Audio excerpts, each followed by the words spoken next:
इंसानी फितरत है कि वो तन्हा रहने के बजाय इज्तमाई जिंदगी गुजारने को तरजीह देता है। पुख्ता मुआशरे की तश्कील के लिए लोगों का सिर्फ एक मकाम पर इकट्ठे रहना काफी नहीं, बल्कि उनके बाहमी ताल्लुकात और मामलात को कामयाबी से चलाने के लिए मुश्तरका नजरियात और अफकार पर मुश्तमिल एक निजाम का होना भी जरूरी है। रसूल अल्लाह सल्लल्लाहु अलैहि वसल्लम जब मदीना तशरीफ लाए तो वहाँ का मुआशरा मुसलमानों, मुशरिकों और यहूदियों पर मुश्तमिल था। यहूदियों का रहन सहन तो ज़हूर इस्लाम से कबल भी बाकी अहले मदीना के तर्ज जिंदगी से मुख्तलिफ था। ताहम कलील तादाद में मौजूद मुशरिकीन पर इस्लामी मुआशरे का असर बतदरीज गालिब आ रहा था। महाजरीन और अंसार रिश्ता इस्लाम से मुंसलिक होने की वजह से एक हो चुके थे, इसलिए उनकी जिंदगी का इस्लामी मुआशरे के ताबे होना फितरी अमल था। रसूल अल्लाह सल्लल्लाहु अलैहि वसल्लम ने इस्लामी अखुवत के रिश्ते से असहाबे कराम रिजवानुल्लाह अलैहिम अजमाइन में से हर एक को दूसरे का भाई बना दिया।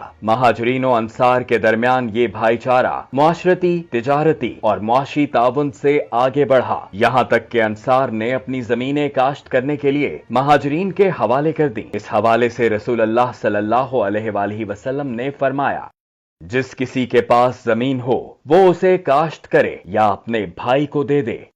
मदीना में एक गिरोह ऐसा भी था जो अरब के मुख्तलिफ इलाकों से यहाँ आकर मुसलमान हुआ और उनका शुमार महाजरीनों अंसार में नहीं होता था। मालो असबाब से महरूम इन असहाबे सुफा पर आप सल्लल्लाहु अलैहि वसल्लम ने खुसूसी तवज्जो फरमाते हुए उनके क़याम व ताम का बंदोबस्त फरमाया। मुसलमानों को पुख्ता बाहमी ताल्लुकात की बुनियाद पर इकट्ठा करके रसूल अल्लाह सल्लल्लाहु अलैहि वसल्लम ने एक ऐसा इस्लामी मुआशरा तश्कील दिया जो कुफ्फार के मुकाबिल सीसा पिलाई दीवार साबित हुआ। इस मुआशरे की तश्कील से आप सल्लल्लाहु अलैहि वसल्लम को इत्मीनान हासिल हुआ। यहूदियों की अलग शनाख्त के बायस इनके साथ ताल्लुकात की नौइयत तय करने के लिए आप सल्लल्लाहु अलैहि वसल्लम ने मुसलमानाने मदीना की राय से एक तहरीरी मुआहिदा किया, जिसकी रूह से वो तमाम यहूदी जो इस्लामी रियासत का हिस्सा बनना चाहे तो उनकी हिफाजत और हुकूक मुसलमानों के बराबर और हैसियत जिम्मी की होगी। वो यहूदी